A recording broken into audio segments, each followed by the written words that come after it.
it's Miss Mary from the library again. I'm back to share another one of my favorite activities with everybody. So today I'm going to be showing everybody how to make some rainbow rice, which is one of my favorite things to make when I'm making sensory or exploratory bins at home.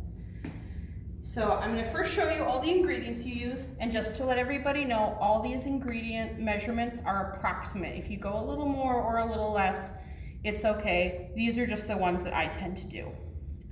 So first, we're going to use some vinegar. I'm going to be using about a tablespoon, again, more or less, whatever you prefer. We've got some long-stemmed white rice and some food coloring.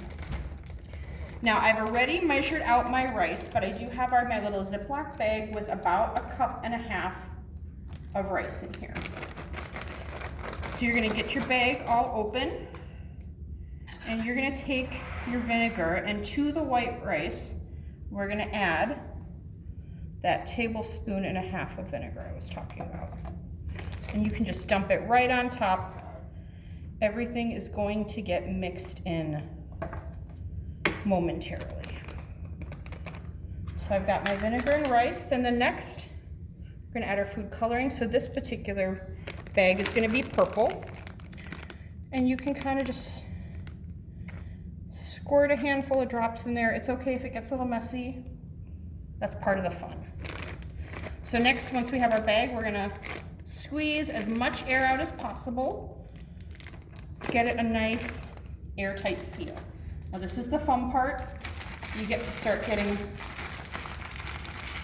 crunchy in there. So we're just going to be mixing and scrunching up the bag. You're gonna see it starting to mix in really well in there.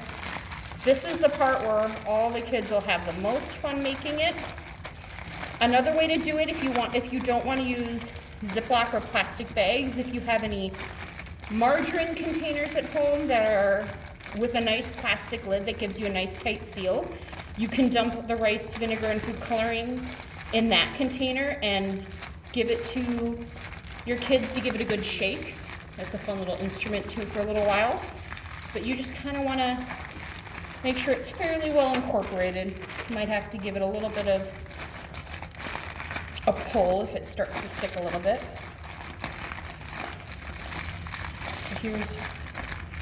And it's okay if some of the grains of rice are a little darker. It makes different hues in the rice, which I think looks kind of cool.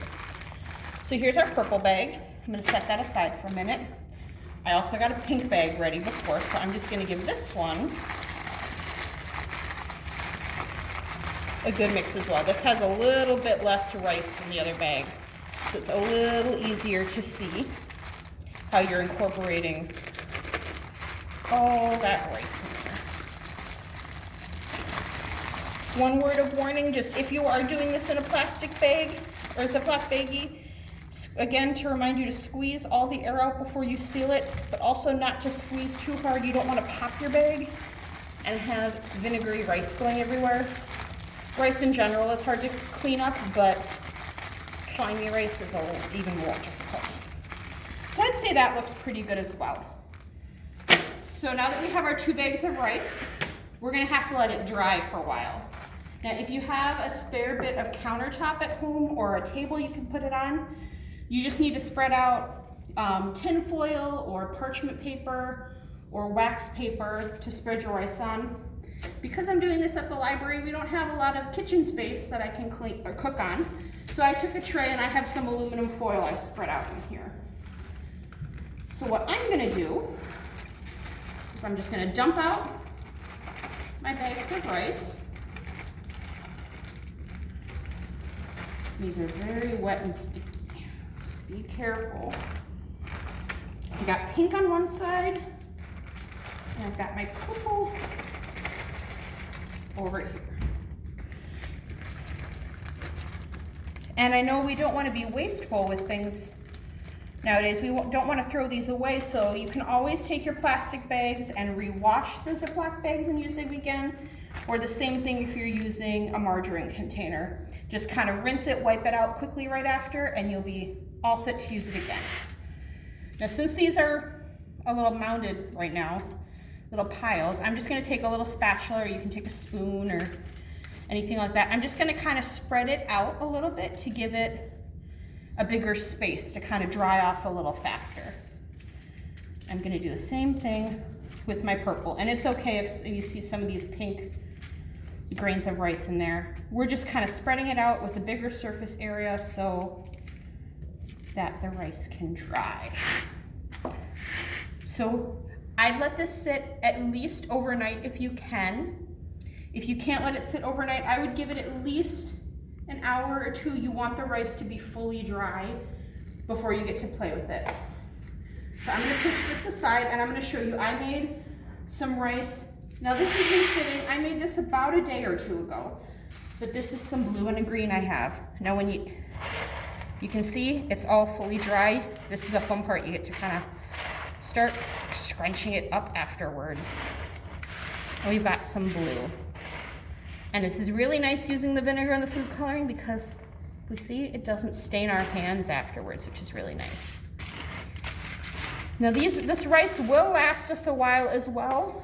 The little container that I showed you guys at the beginning, this is some rice I made the same way. I made this rice over 2 years ago. But as long as you store your rice in an airtight container, you should be able to make it last for a while. So I hope everybody has fun. You can use this rice, like I said, for sensory bins. You can use it for artwork if you want to stick it on a project with some glue. It's just a lot of fun to play with. So I hope you guys enjoy. Feel free to let us know in comments below, or if you're stopping by the library anytime soon, let me or Miss Jess know if you guys try making some rice and what sort of things you create with it. Thanks and hope to see everybody soon. Bye.